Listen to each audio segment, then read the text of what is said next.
En la siguiente tabla te presentamos la simbología de los diagramas de flujo. Como vimos en el ejemplo anterior, el símbolo de inicio o fin se representa como algo similar a un óvalo y con la palabra inicio o con la palabra fin, y nos indica solamente que ahí inicia o termina un algoritmo. Recordemos que un algoritmo propio es aquel que tiene solo un inicio y solo tiene un fin. Después tenemos dos símbolos muy importantes que se utilizan para la entrada de datos, para la etapa de entrada, que puede ser este rectángulo pero con un lado más alto que otro, o un trapecio y un trapezoide, que los dos significan entrada, solo que el primero significa entrada mediante el teclado de la computadora, es decir, cuando llegas, la computadora detecta ese símbolo, se detiene a que tú escribas por el teclado, y el otro se llama entrada o salida estándar, y se puede utilizar tanto para leer datos como para escribir. Observa que este dispositivo estándar se le llama también consola y normalmente significa que también vas a escribir por el teclado y vas a ver en la pantalla el resultado. Eso es lo que se le llamaba antes la consola. Y como puede significar entrada o puede significar salida. Cuando queremos distinguir si es entrada o salida, se le agrega adentro la palabra, por ejemplo, leer. Si yo pongo leer y pongo una variable a, estoy diciendo que voy a especificando que voy a leer los datos. También se puede entender si está al principio o al final. Si por ejemplo el símbolo está al inicio, es claro que significa que estoy leyendo datos, no voy a imprimir al inicio, estoy en la etapa de entrada. Y si está al final, es claro que significa que voy a dar resultados o una salida. Pero a veces por precisión se le puede poner la palabra leer o se le puede poner la palabra escribir, y entonces ya estoy haciendo la precisión de que este símbolo se está utilizando ya sea para leer o para escribir, por ejemplo, el resultado. Ahora, el símbolo de proceso, que es un rectángulo, adentro de él se ponen las fórmulas y las operaciones que se van a realizar, las asignaciones de valores, cualquier otro cálculo u operación va adentro de este rectángulo. La salida, que puede ser salida por pantalla o por consola, aquí es este símbolo. Ese símbolo significa la pantalla. Y la salida por documento que vimos en el ejemplo del rectángulo, que es para imprimir en una hojita, es como especie de piano. Ahora, ¿qué significan esos símbolos que dicen simbología del software DFD? Bueno, hay un programa que se llama DFD, donde podemos dibujar diagramas de flujo y probar que funcionan como si fuera un programa. Y ahí la simbología varía un poquito. En lugar de ser una elipse, es un círculo, el inicio y el fin. La entrada por consola sigue esta misma. La entrada estándar no existe en DFD. El proceso es el mismo. La pantalla en DFD se representa como una especie de cono y tampoco hay salida de documento. Entonces es importante que conozcas esta pequeña variación para que si te encuentras ejemplos de diagramas de flujos en DFD puedas entender qué significa cada uno de ellos.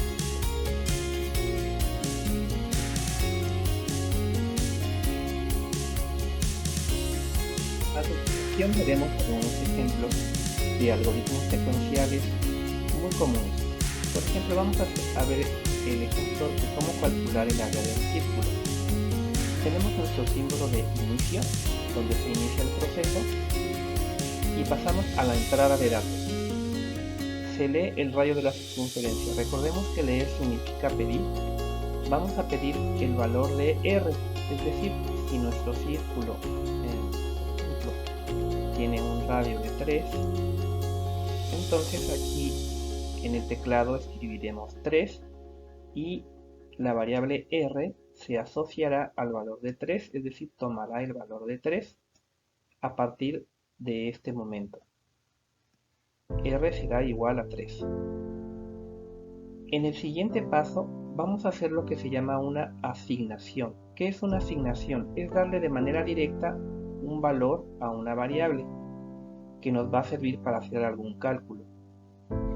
Como la variable pi, más bien la constante pi, siempre tiene el mismo valor, no la vamos a leer del teclado, sino que de manera directa en un rectángulo, en una operación que se llama asignación, representada por el símbolo de igual. Este símbolo de igual significa que la variable pi va a tomar el valor 3.1416. Se asigna este valor a pi. Entonces, a partir de este momento, la variable pi vale, pi es igual a 3.1416. Y ya tenemos dos variables con valores. La variable r ya vimos que vale 3 y pi vale 3.1416. Y pasamos al siguiente paso. Todavía esto sigue siendo parte del proceso, donde vamos a calcular el área igual a pi por r cuadrada. R cuadrada lo vamos a calcular multiplicando dos veces la variable r por sí misma. 3 por 3 nos va a dar 9, y eso multiplicado por pi para que nos dé el valor del área. Entonces el área va a ser igual al resultado de cálculo siguiente, de 3.1416, que vale pi, por, voy a poner aquí un asterisco, r por r es igual a 9, voy a poner 9. Se hace este cálculo en alguna calculadora, aproximadamente será 27, aproximadamente vamos a pensar que sea 27 punto y fracción. Y este resultado, que se guarda en la variable área, pasamos a la salida. Se dice aquí que es una salida en documento, se lo voy a imprimir en una hoja. Se imprime el resultado en una hoja, se entrega y tenemos el resultado final. Y llegamos al fin del algoritmo. Si volvemos a probar este mismo algoritmo, pero ahora con un círculo distinto, por ejemplo, con un círculo que fuera de radio 8, el resultado será distinto. Se cambiarán los valores, por ejemplo, aquí cambiaría a 8, y 8 por 3, aquí sería 8 por 8, 64, sería r por r al cuadrado, y 64 por 3 nos daría otro valor distinto y obtendríamos otro valor. Este mismo algoritmo me puede servir para distintos círculos. Otro ejemplo es el cálculo de nómina semanal de un trabajador. Tenemos que se inicia el proceso y vamos a hacer una nómina muy simple. Vamos a tener horas trabajadas por el trabajador y cuánto se le paga por hora. Tenemos que leer estos datos en la etapa de entrada. Aquí estamos de nuevo en la entrada. Observa que aquí tengo este símbolo, no dice leer, pero se entiende que como está al inicio, está en la etapa de entrada, y por lo tanto voy a leer horas trabajadas, que se representa por HT, y pago por hora, que se representa por PH. Así, por ejemplo, vamos a pensar que un trabajador en esta semana trabajó 40 horas, y ese HT, eso lo vamos a asignar en HT, es decir, estoy leyendo HT, y PH le vamos a, en el teclado escribo que vale, pago por hora, vamos a pensar que le pagamos 100 pesos por hora, y ya tengo los dos valores, 40 y 100. Con eso terminé la etapa de entrada. Paso ahora al proceso, donde voy a calcular su salario, que se representa por SS, que va a ser igual a HT, que vale 40, y PH, que vale 100. Entonces aquí voy a multiplicar 40 por 100, y eso se va a guardar en la variable SS. Ese es el cálculo del sueldo semanal mediante el producto de horas trabajadas por el pago por hora, que sería SS es igual 40, que son horas trabajadas, o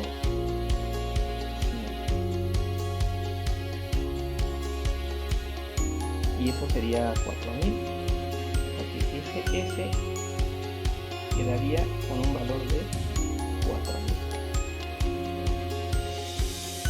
Finalmente, este valor que ya obtuve en el proceso lo voy a imprimir en una hoja. Imprimo en la hojita final en la impresora 4000 y se termina el proceso. Es un algoritmo sencillo para el cálculo de la nómina semanal de un trabajador. En un tercer ejemplo veremos el cálculo del área de un terreno, en el que observemos que tenemos una empresa constructora que vende terreno con la forma A, es decir, con un trapecio, y queremos hacer un algoritmo que mediante un diagrama de flujo obtenga el área respectiva. Nota cómo por facilidad vamos a dividir este terreno en dos figuras, en un triángulo y en un rectángulo, para poder entonces calcular primero el área del triángulo, luego el área del rectángulo y obtener el área total del terreno.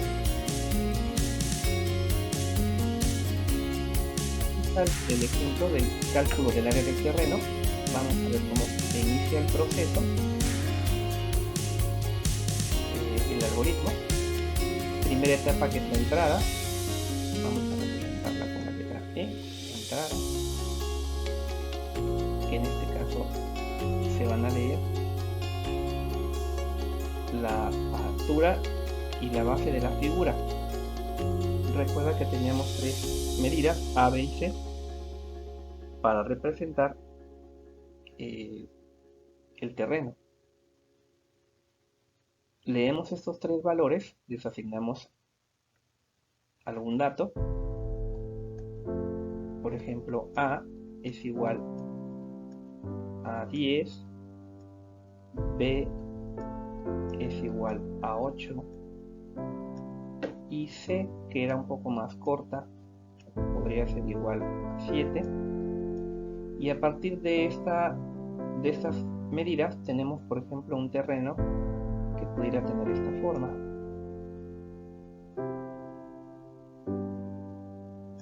Donde la A es el valor más alto, la C es este valor y la B es este valor.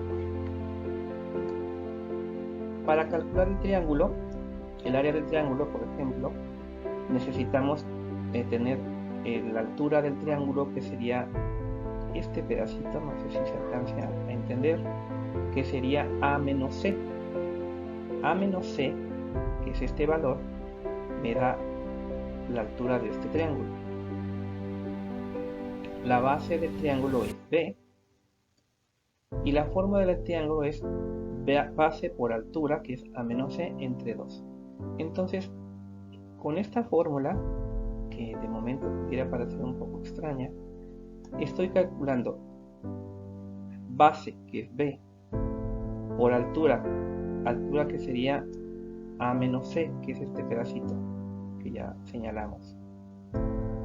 Y todo eso, base por altura dividido entre 2, me da el área, esta área que voy a poner aquí en color rojo. Y para calcular el área de abajo, que vamos a marcar en color naranja, el área del rectángulo, el rectángulo sería B por C, base por altura nada más, que sería B por C. Entonces en AT tengo el área del triángulo y en AR tengo el área del rectángulo. Sumadas estas dos áreas me dan el área del terreno completa. Paso al cálculo del área completa, que sería nada más sumar el área igual al área del triángulo más el área del rectángulo y obtenemos el área total de la figura. Observa cómo este algoritmo ya es un poco más interesante porque involucra un proceso más largo. Son varios cálculos que tengo que hacer en un orden correcto para poder llegar al resultado. Por último, llego a la etapa de salida, entrada, proceso y salida. Aquí lo tenemos, entrada, proceso y salida. Donde ya solamente otra vez en un documento imprimo el resultado final del área, del terreno, y se termina el proceso.